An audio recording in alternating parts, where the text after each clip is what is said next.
Well, hi, everybody. My name is Peter Howerstein. I am the past president of AIA Tampa Bay and the chair of the Advocacy Committee.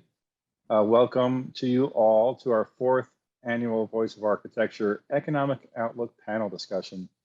I'd like to give a special thanks to our program sponsors, the Bank of Tampa and Wanamaker Jensen Architects. I'd also like to thank Dewey Carruthers with Dewey and Associates for working with us on this program. And thanks to Kyle Parks, who will moderate the program with us. In case you don't know Kyle, he's a principal at B2 Communications. They are a St. Petersburg-based agency that helps a wide variety of clients with everything from content creation and media relations to crisis communications and marketing consulting. He is a former journalist turned corporate PR marketing executive who co-founded B2 12 years ago. B2 does a lot of work in the real estate and development space with involvement in the Urban Land Institute and works for clients like Colliers International, Metro Development, Place Architecture, and us, AIA Tampa Bay. So thank you, Kyle. Thank you. Today, we also have 4 distinguished panelists to expand upon the data we collected in our survey. First, we have Jason Jensen. Jason is the president and CEO of Wanamaker Jensen Architects, an interdisciplinary architecture firm which is located in St. Petersburg, Sarasota, Tarpon Springs, and Miami. Jason's career began in New York before returning to his hometown, St. Petersburg. He expanded the traditional architect role to include construction and development, controlling the entire building process. The WJ Construction arm, WJ Create, is now building a significant percentage of WJ products in a true integrated delivery method. The firm also formed WJ Developers and recently completed a large mixed-use project as developer, architect, and contractor. So Jason continues to design a firm and a process that enables and perpetuates progressive architecture. So thanks for being here, Jason. Rachael Brown serves as Senior Vice President for Commercial Real Estate Director at the Bank of Tampa. She brings more than 14 years of experience in banking and investment, specifically focused on commercial real estate. Rachael holds a Bachelor of Science in Finance and Business Administration from the University of Miami. She is a board member for the Society of Real Estate Professionals and is involved in a number of professional organizations, including the Real Estate Investment Council of Tampa Bay and the Urban Land Institute of Tampa Bay. So thank you to Rachael for being here with us. We really appreciate it. Thank you for having me. Jerel McCants. Jerel is a 1996 graduate at Tennessee State University with a Bachelor of Science degree in Architectural Engineering. He earned a Master of Architecture from the University of South Florida here in Tampa in 2001 and earned a Certificate of Community Development in 2010. From there, Jerel established Jerel McCants Architecture Incorporated in 2010. JMA is a full-service boutique architectural firm specializing in municipal, educational, high-rise condominiums, cultural, residential, and federal markets. His firm won the South Tampa Chamber of Commerce 2015 Small Business of the Year Award and was accepted into the Small Business Administration's 8A Certification Business Development Program. And he's our current AIA Tampa Bay president. Excellent, Jerel. Thank you. And last but certainly not least, we have Casey Ellison. Casey is the Chief Executive Officer and founder of EWI Construction. EWI was established back in 2007 with the drive to bring a higher quality construction services to their clients. Skilled and experienced in areas from construction and development to architecture and the design process, he also shines in the management of cash flow, contract execution, and full business operations. Casey believes that great buildings are founded in great design. He's a passionate builder that believes buildings should move beyond their basic utility and elicit a feeling of connection in their occupants. And Casey has over 2 decades of experience in the industry in all sectors of construction. Casey, thanks. Good seeing you again. Thanks for being here. Thank you to all of you for joining us. And Kyle, I'm going to turn it over to you right now. Okay, well, thanks, Peter. Appreciate it. And thank you, everybody, for joining us tonight. We're going to do a few questions with the panel, kind of a round robin game show kind of deal. And then after that, we'll have a few minutes left if anybody wants to submit any questions by chat. Really impressed with this group that we have here tonight, wide range of experience. And I think we can attack some of the stuff we want to hear about from some different perspectives. So we'll dive in. And you guys on the panel, whoever wants to answer, or sometimes I might ask somebody first to get started, but definitely want to hear from any of you guys as we go through the questions. So I guess we'll start out with what may seem obvious on some levels, but it's not. There's probably a lot that goes into it. From y'all's perspective, we keep seeing in the news everything from Tampa Bay being named one of the top real estate markets in the country to how we are so vibrant in general for development. Any particular reasons for that stick out and when you guys talk to people and in your businesses? And I'll probably start with Jason on that, if that's okay. Well, I think that there's been a paradigm shift on what's been a focus for people in development. So at New York, if you wanted to be in finances, stock, et cetera, at one time, you had to be in New York. So now pandemic, fast forward, you don't need to be in New York to do that. One example is Dynasty Financial. Cheryl Penny moved an entire financial firm to St. Petersburg, and they're getting ready to do an IPO for that company. And it's just indicative of, if I can work anywhere, then I'm going to go to quality of life. So the parameters that you're choosing location has shifted more to quality of life locations than it has to transportation hubs or traditional centers of particular business typologies. So I think that focus on quality of life has really changed. And if you talk to any business owner, the business go where the CEO lives. If the CEO wants to live somewhere, he's going to go there and he's going to move his headquarters there. And we've seen that time after time. So I think that puts us a leg up from a climate standpoint, from being surrounded by lovely locations and currently having undervalued real estate in comparison to where those CEOs and other locations are coming from.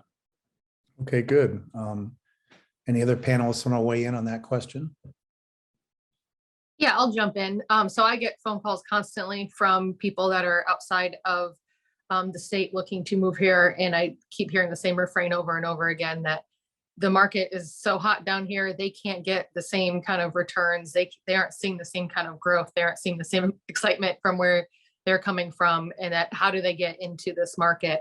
And unfortunately, or I guess fortunately, depending how you look at it, we don't bank anyone outside of our territory. So I have to turn them down, unfortunately. But, we're seeing so many trends that are just being accelerated. And kind of to Jason's point, one of the biggest kind of hindrances to Tampa Bay coming into this was, and I heard from companies that they didn't have the educated employment base here, that there weren't, they couldn't find the right people. I think if you look to the Hertz kind of experiment that happened in Fort Myers, they moved their headquarters down several years ago. And from knowing somebody who worked as a contractor in their finance department, it was kind of a disaster, just because they had a very hard time finding the right people.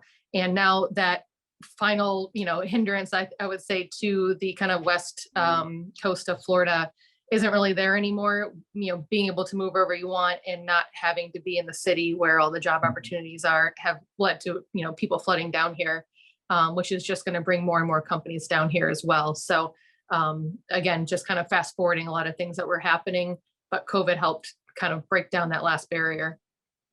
That's a really good point, in that, that was so much of a discussion about, we can't find the good people who live here.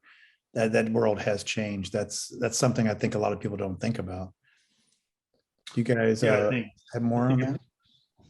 I think Tampa 10 years ago lacked a lot of infrastructure, both employment wise, educational wise, and experience wise. I think, we were the land of the chain restaurant, and it was a much different place. University of Tampa was not a prominent university like it is today. I think every great, downtown has to have a great university. And I think that coupled with the culinary growth and just the overall experiential growth in the market, I think, and now you have COVID, and I think we're going to start to see our stride. I mean, it took, some big moves by some folks like Daryl Shaw and Jeff Fennick to kind of push the tide, I think, a little bit, but now everybody sees it. And we may regret how much everybody sees it.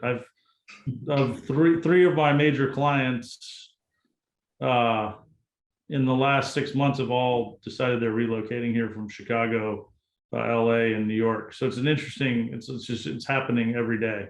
And it's a great thing, but we're going to have some, it's like Austin says, stay weird. They're no longer weird. So it'll be interesting to see how we keep our soul as we grow. And then we got to do it, right? It's what makes us great now. So.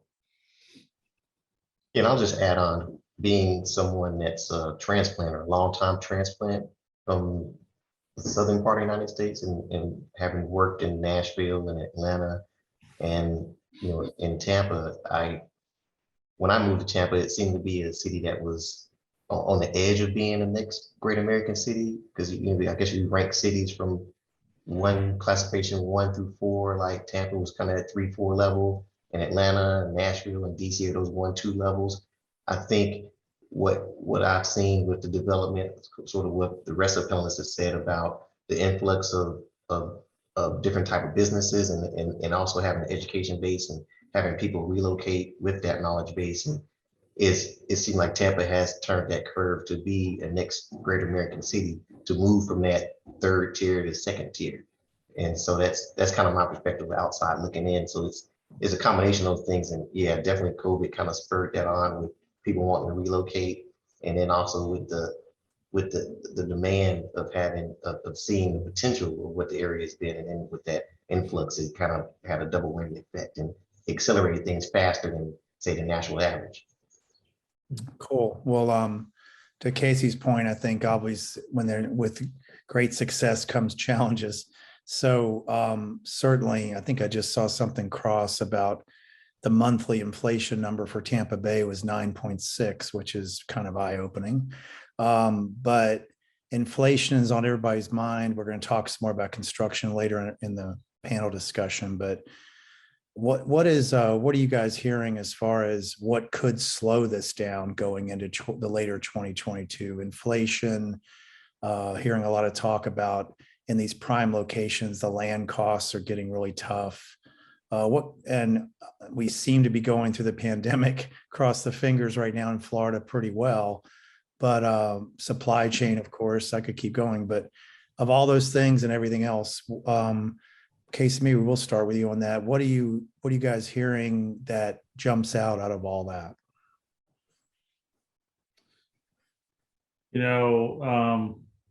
This is an interesting time because this is the first time in my career, I think, and I've talked to my father, who's been in the industry for 40 plus years, the first time in his career where, as building costs rise, rents and sales prices are rising at an equal or faster pace. So normally when we see inflationary or pressures on cost, you don't see the same thing happening on the revenue side. So it slows the construction process down and starts to slow us all down. But that hasn't happened. What's happening is, as we battle escalation throughout the life of the project, they're getting reappraisals halfway through, the bank's lending more money because the rents are going up at an equal or faster pace. So what slows us down is obviously something will, but it's a very interesting question. Supply chain, I don't know that slows us down. I think it slows down the process. I think it drags projects out. And if anybody could get ahead of that, they'd be worth $1 billion, because we can't predict from day to day what the next supply chain issue is going to be.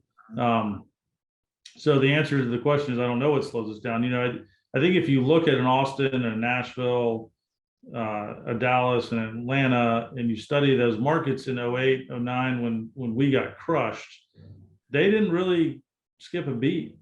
And they didn't skip a beat because of positive population migration, quality of life and living.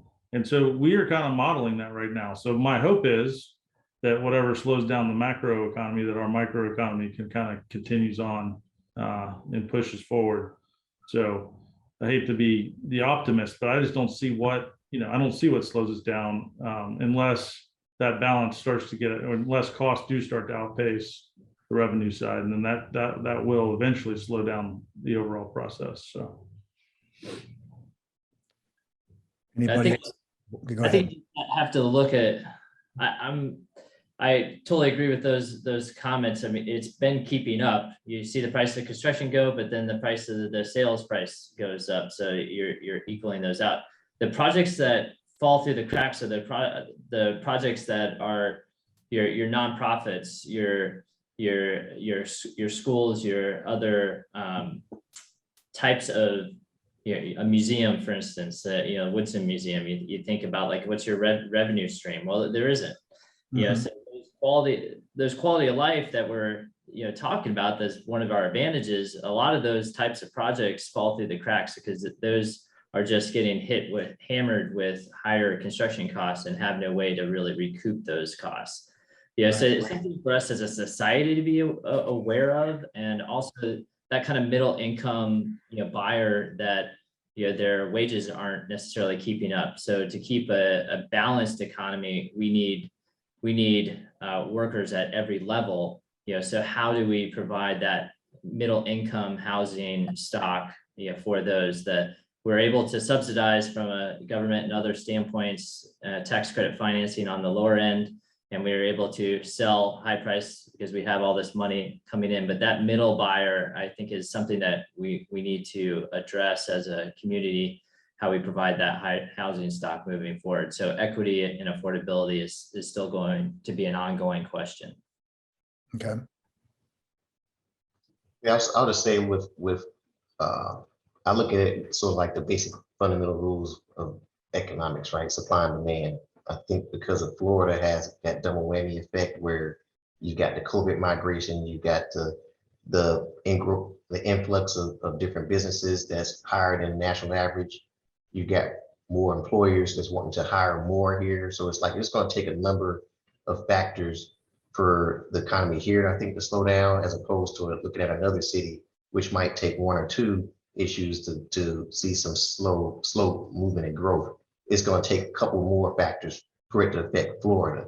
So that's kind of just going back to what everyone else has said. I think when you look at all the impact of Florida that's having across the region, especially on the West Coast over here in Tampa, it's like, I think we're leading the nation. Miami's kind of creeping up, challenging Tampa, but it's still a lot of future growth and future possibilities with I-4 corridor and different type of industry sectors, industrial, warehousing. There's so many different sectors of the economy that's moving here that I think is going to continue to grow for the next couple of years. Good. With great constraints come great design and great things, right? So I think you'll see what's going to happen too for that middle segment of housing, and is that the type of housing is going to get more innovative. The way that you're using square footage, the way that we, interact with the space that we live in. I mean, I think there's some great things could come from that constraint, and that is, more efficient living in a more efficient footprint. So you're not sucking on the industry, all the resources around you as much. I mean, I think there could be some great things that come from those constraints as well. Okay. So going back to Jerel's comment about, how do we compare with other cities as we go into the rest of the year? Do you guys see anything positive or not positive on how Tampa Bay compares to, say, Orlando, South Florida, other metro areas in Florida? Do we have advantages, or are there other ways where maybe we may not have the advantages of one of those areas?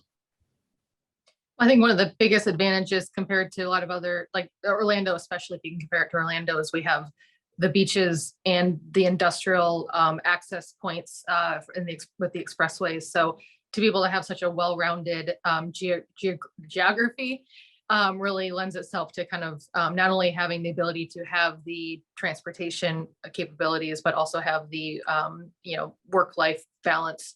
I will say, I've lived in different parts of the state over my life. This is by far the most well-rounded city. The size of it is very ideal. Obviously, that's growing every single day, but you have your sports teams, but you don't have the kind of drag of the cost of living like you do in Miami, where you have to pay for parking everywhere you go and make reservations everywhere you want to go. I mean, granted, we're getting more and more like that, but it just has that ideal kind of balance of work-life balance here that you really don't get in many other cities. Well, one thing that I was wondering, Rachel, we could start with you on this, but everybody's always talked about one advantage of South Florida is the international flavor of the investment. Are you seeing that growing in Tampa Bay, more interest from other countries or other diverse kinds of investment sources? It's starting to, but it's not nearly where I think it will be. And I think we just kind of in the past couple of years got on the map in a lot of gateway cities to begin with. The New York license plates we've been seeing popping up over the past 2 years, I never really saw before. Yeah. So I would say that, that is kind of the next shoe to drop. So in terms of, what do I see for the future growth and development here? It's going to happen eventually, right? We're going to get on the map in terms of, the international money, funds coming here, as well as people coming here, especially with COVID, opening up. I mean, we haven't seen the influx of people even from Canada yet that I think we will be getting once kind of the lockdowns stop in other countries. So that's, I think, the next shoe to drop on where, our economy is going to go from here. Okay. Do you guys have anything to add on that whole front? I think it's a comparison, but I also think just a little nuance that comparison is looking at all the second tier cities that surround us. I mean, we're Tampa Bay, per se, and we're looking at the in-between cities. So you have high markets in Sarasota, St. Pete. Well, Bradenton's going to come up. You have Orlando, Tampa Bay, Lakeland, Winter Haven. So you're starting to see those second tier cities. I probably shouldn't tell them that if they're on this panel listening in, but the kind of suburban in between cities are really the next place that, from a development side, we're looking at. That those are the locations that they can't help but be pulled by the string of the two surrounding cities. And that's partly from an affordability point of view, and also if you're seeing what we're seeing is like some of those towns are getting more locally owned restaurants and shops and starting to have more, honestly, character, I think. Right. They're in some ways, St. Pete, 8-10 years ago. Yeah, good comparison. So, go ahead. Did I cut somebody off? You guys tell me if I cut you off, right? One big thing that came out of the survey, as it has the last couple of years, is the continuing challenges of finding and keeping good talent. Can you all talk for a minute about your own firms and also what you're hearing from the folks that you work with? To Rachel's point earlier, does the ability to have more people work remotely, is that easing any of that strain, or is it still just really, really, really tough for you guys to find and keep the best people? Guess I'll jump in. Yeah, definitely. I think I've talked to other colleagues and with small firms, medium firms, large size firms, to fill certain positions is, instead of taking a month or two, it takes a year or so. And we've all, even small firms, had resorted to retaining recruiters to go out and find the talent to fill that seat that you need. So that's been something that I never really had to do until recently. It was always, a resume or somebody that would be available locally. So yeah, it's more of a regional thing. It's more people catering to more. It's definitely an employees market, right? So they can kind of set the terms and conditions about how much they want to get paid, the work conditions, how, if they want to work from home, if they want to work part-time and still get full-time kind of base pay. So all those things are kind of negotiable when maybe 3 years ago they weren't. So that's what I've seen and kind of talked to with other colleagues in my field, especially with that small firm. In the architecture field, how important is it that you have everybody be here within say a hour's drive or less, or can you have a lot of people working remotely? I prefer to have people in-house. I'm kind of old school like that, because even when COVID hit in 2020 and with a staff of 6, it was hard for me to communicate when I'm in the office and everybody else at home. And it made me stretch out my work day like twice as long. So I was leaving the office at 11:30 at night because I was having to deal with Zoom meetings with staff and, oh no, do this, move this here. No, I meant move it there. So it's like all that was going on when you can easily go over someone's desk and say, I want it this way. Right. So it's like all that, it kind of prolonged, the workday, elongated workday for myself. So I prefer to have people more in-house. Or they don't ask the questions. Yeah. I think we had a large reduction during COVID of like less questions because you weren't getting pinged as much when people could just walk by a desk. So I wonder kind of long-term detrimental effects of that. But from a hiring practice, we're going right to the source. So like New York City, come on down. We open invitation. California, here you go. You can book your flight. We'll pay that travel bonus for you. And we've been able to recruit successfully, from some of those metropolises, especially when they're working remote, and a lot of them are living in Florida, working remote for a firm in New York or California. And that's been an avenue for us, is to look for people remotely, and a lot of word of mouth to be able to get those folks. But the net has cast a lot further than it was before. You can't just advertise in Tampa Bay AIA, although it's a great resource, Don, for jobs. We definitely have to cast a wider net for that. Okay. Yeah, good. we've been seeing a lot of bankers moving in the past. I'm guilty of it as well. I moved last year, but in this environment. So there was a study done by Indeed that last year, if somebody switched jobs, the average wage growth was 52%. Now that seemed astronomical. And now I feel like that's largely because it's the lower incomes were really elevating themselves and taking this time, taking advantage of the ability to find jobs that they otherwise couldn't have before.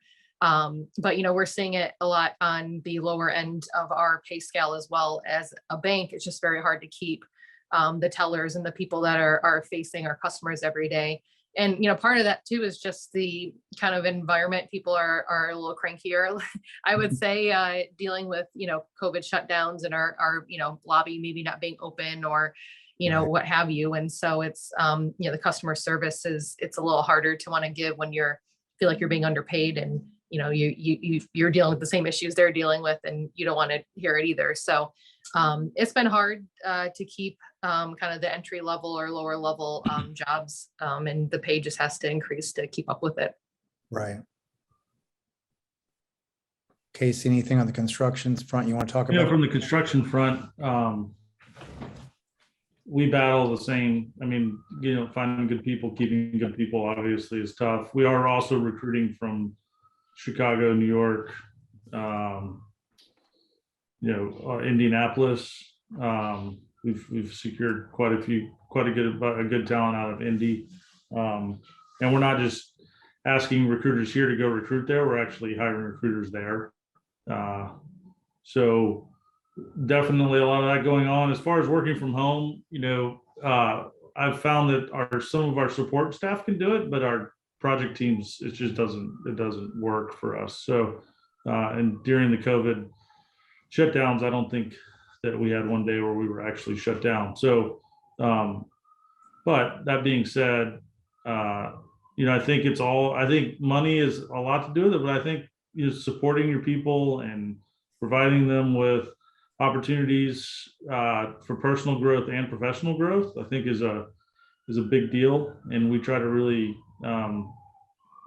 pay attention to that. we have a putt course in our office. We've got a shuffle board. We've got all kinds of stuff so that when they are there and they're there late, or at least they can have some fun. So, Yeah. we're doing all those things to try to keep it fun too. Yeah, and it's a double-edged sword because the culture is what keeps the people, but if people are remote, it's hard to build the culture. And so we're seeing that a lot in the office side, that the offices that have the most amenities and have, really give people a reason to want to be in the office, are doing a lot better in terms of occupancies and rental rates right now than the ones that don't. Yeah, that makes sense. Okay, so design question for the two architects on the panel. Excuse me. In the survey, we heard a fair amount about a couple things that are happening due to COVID. One is the reconfiguring of office space. Let's start with that.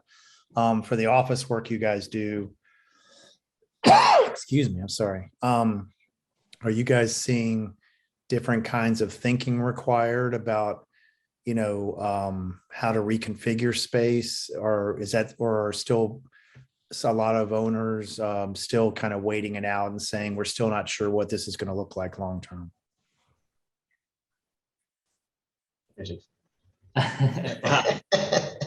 Yeah. Well, I think it's interesting that, there's a lot of, talk about what that means, and to a certain extent, I don't think you can buck like humanity and our collaborative communal nature. And so you're putting everybody in glass cubicles is not going to be the wave of the future, right? So we're still seeing a lot of requests for your huddle rooms, your open collaboration, connective, type spaces. So the type of space is, it's not the complete open office space that it used to be, but it's not this, super hygienic individual cubicle environment either. It's just this hybrid in between. But the biggest difference we see is a company we're doing headquarters for ConnectWise in Tampa, for instance, and they're coming out of a 108,000 square foot space, and they're moving into a 64,000 square foot space. So they chose to move locations to completely allocate their space needs based on their remote percentage. But from an architectural standpoint, they don't give you an actual program anymore. So it's like we have 300 people. I don't know. We may have 100 come in. We may have 150. So the amount of flex in your program and touchdown spaces, number of different variety of spaces that those people can go to, and then the technology to allow them to touch down appropriately and have all of their their phone and all connect to them as if they were meant to be there. All that has to be integrated in a lot more. So we're doing a lot of crystal ball envisioning of what those programs look like, but it is causing a lot of these companies to move around, shift around, and look for those spaces that right size to their new office environment. So that's creating a lot of work for a lot of the same companies, and then hopefully that office space gets filled in by the new offices moving into the area. Okay, good. Yeah, I can agree with that. We do more schools, and when we do schools, that's definitely been a focus on the structure and organization of how to lay out classrooms. So even before COVID, there was this 21st century learning model that came out where the traditional classroom of having a teacher in the front and then 4 rows or 6 rows of students all stacked in a geometric pattern, just a big square is gone away, and now they are more like Jason said, they're huddle rooms, they're creative environments, they're movable furniture, system furniture, and I think that's something even that translates into office spaces where the furniture is more flexible, the spaces are more flexible. They're not defined as this is the office. That office can be a small meeting room or a private meeting room, or it can grow, it can contract. So I think the system furniture market has grown and provided for more flexibility based on the type of use. And especially with people still working from home and then coming to the office and having split schedules where they do 2 days in office or 3 days in office, like the office environment can be shifted to fit the need. So it's more flexible than it was before. And then classroom design is kind of the same thing, but because you do have some structured rooms and those classrooms that we grew up with as kids are kind of slowly going away. And you see more of the kind of viewing stairs, different levels, different changes for different access, more theater kind of seating. Then you have more indoor outdoor spaces where classrooms open up directly in the outdoor areas to get fresh air. You have higher volume ceilings, more glazing. Like all that was part of 21st century design, but then also kind of caters to preventing large crowds that would, prevent that spread of COVID, any type of airborne, type of infections. Yeah, That makes sense. just to pair off that, all the flexible seating, all of those kind of extras, that outdoor space, you're designing the whole environment in two ways. So you're designing it to allow how we sell it is that, hey, these flex spaces in a COVID situation, that gives you your space to spread out, right? Those outdoor spaces, that allows you a classroom to be held outside while you go and clean a different classroom and allow that shifting. So we're designing buildings in two ways now, and then being able to show how that functions. But I think the outcome is that you get a lot of these flex spaces that you didn't get before, and you're able to also kind of sell it like that. So hopefully it's benefiting the environment in the long run. Okay, good. Rachel, next question for you. In your job, I know you're assessing risk every day from a lending perspective. I know we talked a lot about challenges, potential risks, et cetera. And with this booming economy the last 2-3 years, have you all changed anything on how you're assessing risk? Do the same rules even apply versus like 5-6 years ago? Yeah, so I'll say, I hear from a lot of people, they look at the market and they go, wow, this feels like 2007 and 2008 all over again. And I say, well, step back for a second. There's a lot of differences, and let's actually assess what those are. And back in the Great Recession, that, was founded a lot on a lot of leverage chasing deals, going into where we are now, where there's a lot of liquidity chasing deals. And I think a lot of that has to do with, and as much as I hate regulations, Dodd-Frank was a big component of that. It did do some great things for the banking community in terms of just kind of reining us in. Banks right now have a ton of capital on their books right now. Loan to deposit ratios are very low, and it's tempting to want to throw a lot of money out there just to get it out there. But because of the restrictions we have and the capital allocation requirements we have, we really can't do that. So, it was great through 2020 to be able to, defer, to waive covenants, and not have to classify those as criticized loans, not have to, allocate more money for quote unquote bad loans, just while we were trying to get through a kind of tough time. But now that we're, out of that, that really helped a lot of, borrowers and companies survive that period. And now, we're not seeing the struggles 99.9% of the time that, we thought we could have if things went a little differently during that time period. And so, because of where our underwriting is, where our, liquidity and leverage requirements are, we really haven't changed much through this time period, because we were, very, restrained and I think appropriate going into it in the first place.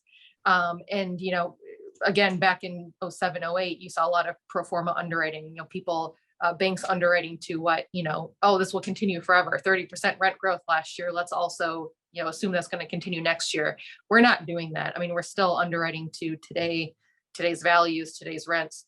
And so, we really haven't changed much. I'll say it is important to know your banker, know where your bank's credit officer sits, know what, they like and don't like. And, there are certain parts of the market where, us specifically are a little more conservative or a little more concerned, and other banks aren't. So it is important to, you know, have a network of bankers and really get to know them and what they like and don't like. And, you know, there are certain things right now like large floor plate office space and, you know, certain types of retail. I mean, hospitality in certain parts of the market where, you know, there's obviously more concerns for obvious reasons than, you know, we had going into it. But overall, you know, our portfolio has been very, very strong. Most commercial real estate portfolios have been very strong. And because of the, you know, strong and conservative metrics we had going into this, we really haven't changed a lot.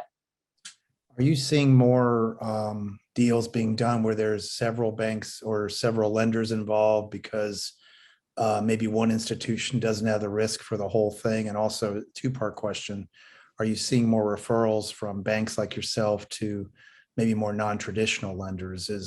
I'm sure you try to help, you can't help everybody, I guess. Yeah. You know, it was funny, kind of in late 2020, early 2021, everyone was trying to get participants. Nobody wanted to hold, you know, too large of a loan. And then as soon as, like I mentioned, the loan to deposit ratio started shrinking, everyone needed to get money out and really pulled back on that. I think we're kind of getting a little bit to more of a norm now, where, you know, there's certain deals where we'll club up.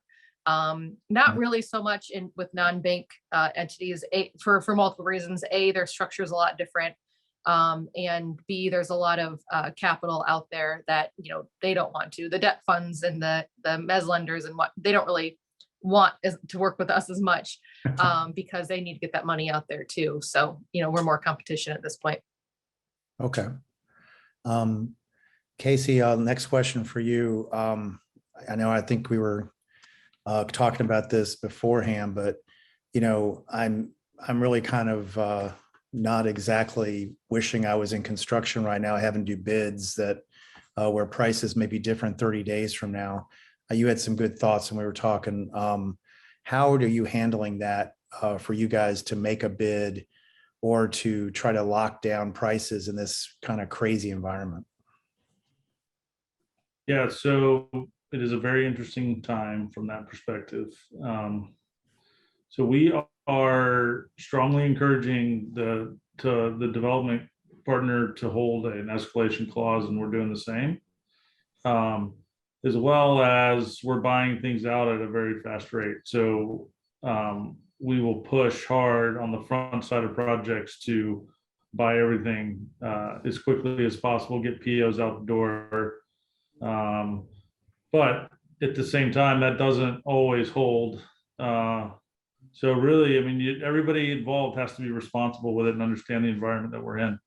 You know, it's an interesting time when Square D will just tell you a panel costs 15% more when they're ready to ship it than when they issued the PO.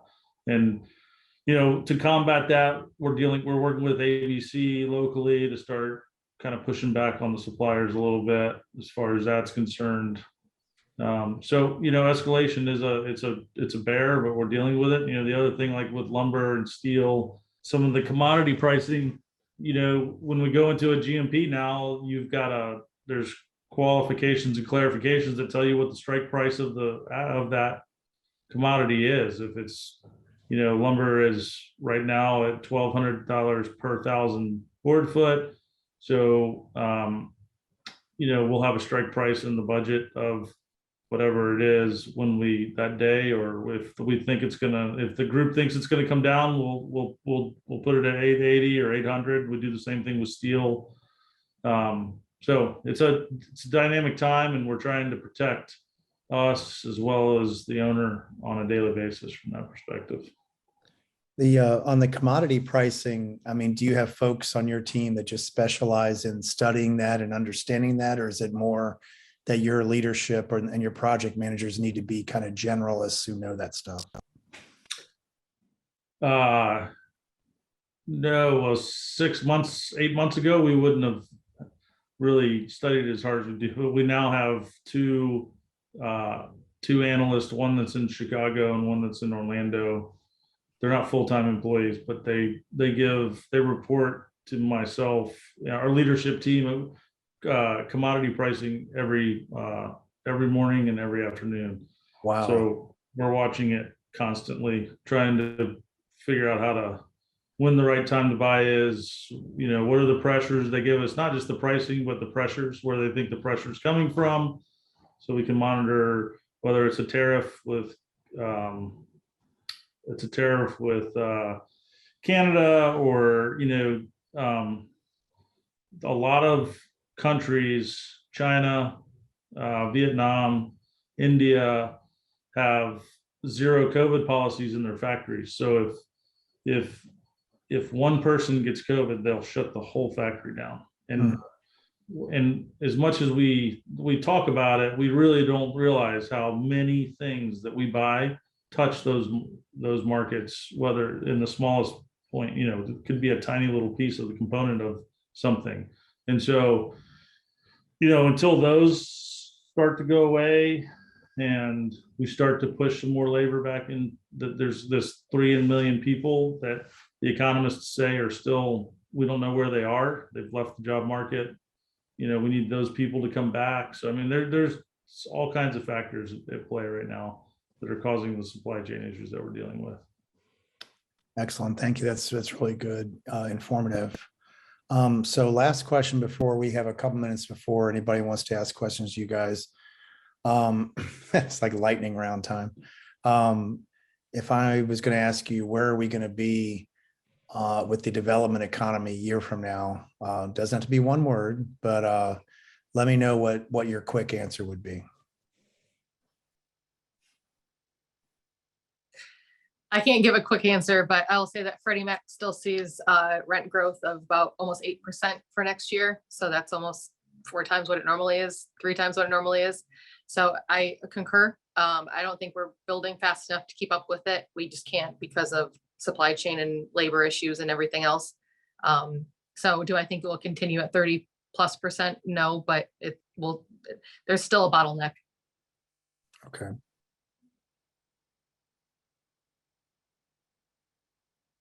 So we have the lowest housing inventory since it's been measured in the Tampa Bay greater MSA.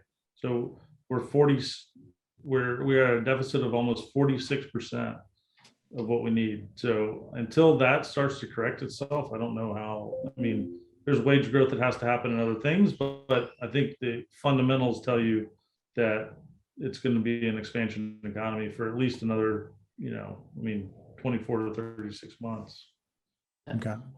When I look at the price per square foot on some of the comparison locations that we have a solid 25% more to go from a development standpoint to match some of these other comparison locations.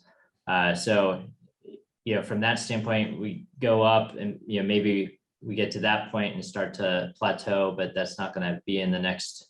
It's not going to be in the next year. But I think the next big issue that we'll be talking about, I think, is where the development goes. You hear Albert Whitted, you hear these other locations. You're starting to hear, once you get to that threshold of need and price per square foot, other locations, other ideas of zoning expansion, start to get on the table. So I think that's the next foray coming around the corner. Okay. I would just say my one word would be accelerated. So I don't think next year and 2 years, I think it's going to be the same. And I think more acceleration. I think that once you get into interconnectivity and start looking at different modes of transportation and circulation, that's going to continue to grow. And that's what you've seen when you study other cities that kind of reach this explosive growth stage. Then there becomes a problem of mobility. So, when you see Atlanta, what happened in the 70s when they started building MARTA and DC expansion of the Beltway, that's probably the next step that Tampa needs, or at least Florida, state of Florida needs to do to continue the growth or even level off the next 5 to 6 years out. Once you see that infrastructure and mobility and interconnectivity happen, there'll be longer sustained growth for the That makes sense. Okay, good. You guys are terrific. Dawn or Eli, do you guys want to see if anybody wants to send something in by chat? We have a couple more minutes. If anybody wants to have any kind of follow-ups from what we talked about, this has really been good, you guys. Yeah. While you're writing your question, I'll just follow up on the transportation. We mentioned this in our pre-call, but during COVID, it was interesting that not having mass transit was a plus for us. That people did have cars, you could get around, you could do things, and our climate was so much intrinsic with being outside that helped us out. As we get denser, how we answer those questions. Obviously we had the BRT coming in, we're having other modes of transportation on the table, but that's going to be another frontier as well, weighing how we accomplish that as this pressure builds up. Good point. So Dawn, what would you like to do? I don't see any questions coming in, so. We have been just too good at completing all the questions, I guess. Here we see one. How do we see the use of digital twins to meet the increase in demand of growing cities?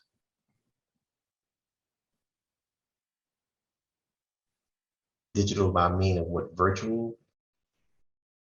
I'm assuming. I'm not sure. I think if it's a virtual reality type of scenario, Oh, right. sci-fi, I guess that could be something where you're transported to another place, but still in your living room. Is this the metaverse? Yeah, Place with right. great transportation, yes. So yeah, it's a possibility. I don't know. Very quick transportation in that universe. I guess another way to look at it is like, everybody working remotely. I guess what I'm hearing from you guys is that we're going to come out ahead on that one in general, because it's a number of other cities where it may not have that quality of life, like we started the conversation tonight. I mean, that makes everybody feel good about Tampa Bay, I think, compared to some cities. Yeah, place a higher importance. I mean, you think both sides of the bay invested heavily, with Julian B. Lane, the Riverwalk, the Pier waterfront, and now Clearwater. Imagine Clearwater wanted to get on the bandwagon as well. So, if you look at the dollars, the economic development dollars of those type of projects for our area, it's becoming exponential. So we have to think about those projects maybe differently. Maybe those are almost more important in some ways than having some of the other traditional, like, okay, we need more manufacturing industrial buildings, we need more those kind of traditional economic development drivers that we see our quality of life projects as economic development drivers. That makes sense. And part of the, referencing the metaverse or digital twins, I believe was the term. A lot of the strong projects here that have been driving so much growth are all experiential, right? So people want to get off their couch, and we're kind of sick being cooped up. So I mean, I probably sound like a dinosaur, but I just don't see how the kind of Oculus metaverse type real estate plays that are going on right now, spending millions of dollars on imaginary land, fits into us just, breaking free out of our house after a year and a half being stuck in there. So. I think we have one more question we have time for, which we touched on this earlier, was affordability of housing. How does that going to impact the growth of the area? Downtowns are getting out of reach of a lot of people. Gets harder for workers to live in a place where they can easily get to work. I think we heard you guys mention a couple different things where everything from governments maybe being more flexible on possibly some types of zoning to maybe ways to get help for more kinds of affordable type housing. So anything jump out for you guys on that front? Yeah. Go ahead. Okay, well, I'll just mention briefly. Yeah, there are programs, and I've been a part of some programs where municipalities are engaging developers and architects to come up with affordable housing models and fit it on municipal owned land that's owned by the city, owned by the county, to create affordable housing and keep the sale price, that adjusted gross income like 60 or 80%, where workforce, employment can go in there. So school teachers and healthcare providers can have a chance to live close to where they work instead of making those long commutes, especially because, of course, in Florida, there's no mass transit. So you have to make those long commutes and live out on the outskirts and drive into all the traffic. And then you've got the other issue with vacation homes, Airbnbs and all this, where that's kind of helping to push away those long-term type of individuals in lieu of having short-term vacation stays, and that's creating another problem in itself. I know that some other cities have been looking at taking regular lots and reducing them and creating micro lots to put different smaller housing on there, but then you don't want to get into the whole tiny home thing because, like, as we all know as architects, like tiny homes cost just as much as a regular house, right? Once you build it, it's like, are you really getting value out of it? So Yeah. there's a problem where you want to create affordable housing and keep the price point low, but then you have to have land and inventory. You have to have everybody invested in it, right? You have that public-private partnership that has that triple bottom line where it's not just doing affordable housing that looks like affordable housing, but doing it for a greater cause where it's just not about, making a project and making money. Right. The few things that come to mind is the government, is one piece of it, but the government only holds so much land unless you're in Utah. So the avenue for the privatized, as Jerel was mentioning, like the smaller YIMBY, yes, in my backyard, we're looking at options that you can essentially get rid of single family housing as a zoning, at least having an option for a secondary unit, which you in the past weren't allowed to have a second kitchen on your property. So at minimum having a rear unit, and there's some extremely nice neighborhoods that have mother-in-law potential apartments that fulfill a lot of those in between housing. The other thing that was enacted recently was units under 750 square feet in downtown St. Petersburg don't have to have a parking space with them. So we start to look at parking as maybe regions or districts. You have a parking garage that collectively, so the government can build that and you can bond that and have funding source, but then you allow the district and some of the zoning to fulfill smaller studio units, which we've seen in other high cost living spaces like San Diego, for instance, Little Italy. Some of those spaces have enacted those small studios with a lot of success to fill in that gap. But it needs to be the bigger issues would have government, place the focus where it can make large impact, like a parking garage for a district, and allow the privatized zoning and other efforts to really fill in the gap. Could create a fast way of approaching this, versus kind of taking just small bites at it. Gotcha. Yeah, and the only real way to get, a sustainable affordable housing is supply. I mean, at the end of the day, so, rent control or restrictions on where apartments can go, where density can go, is an easy response, I think, from a lot of municipalities, but at the end of the day is only restricting supply. And you see in cities where they have rent control put in place, the development just goes beyond those borders, right? So, if Tampa were to do that, let's say, not that I think we ever will, but if the city of Tampa does, then you'll just see more development outside of Tampa city limits, which doesn't really solve any problems. So I think we have to be smart and municipalities to be a little more nimble to where they're allowing certain growth and how they're doing it versus, moratoriums or, those sort of things that just kind of stop everything so they can kind of gather their thoughts. Doesn't really help anything. Yeah, it's definitely a pressing issue. But like we said earlier, it'll create innovative solutions. I think the free market system is highly efficient, and it'll solve, I mean, the problem will solve itself as we work through it. If we let it, if we interject ourselves too much, I think that's when we get into problems. And I agree with Jason, you know, open spaces, parking solutions, that the municipality plays an important role, and that role is what is taking the smaller spaces and making them more livable with great outdoor spaces. Parking, like those are that's really where our municipalities should fit in. They should what they do should benefit the greater good. And those outdoor spaces, the parking solutions don't just benefit the affordable housing, they benefit the community as a whole. Right. So, you know, I think that the market will find its way and the solution will be reached. Okay, this is last question. Another lightning round, not mandatory.